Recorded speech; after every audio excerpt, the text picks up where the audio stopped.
X and Y vary in direct proportion. That is, X is proportional to Y. When X is 4, Y is 12.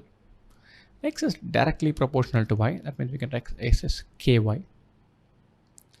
When X is 4, Y is 12, or K is 4 by 12 or 1 by 3. Whatever X number is there into 3 should give us Y.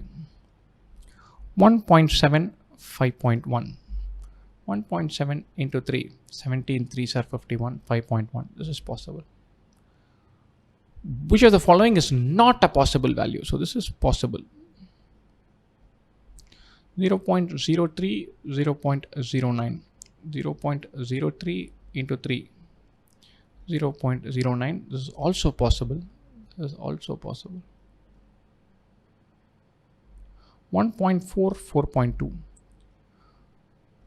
1.4 into 3, which is 12, 4.2. This is also possible.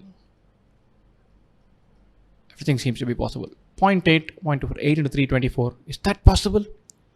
Check this out. 0.8 and 0.24. 0.8 into 3 is 2.4, not 0.24. This is wrong. This one is not possible. X into 3 gives us Y. Here X into 0.3 gives us Y. These three are all right. This one is not possible. That is the answer choice we are marking.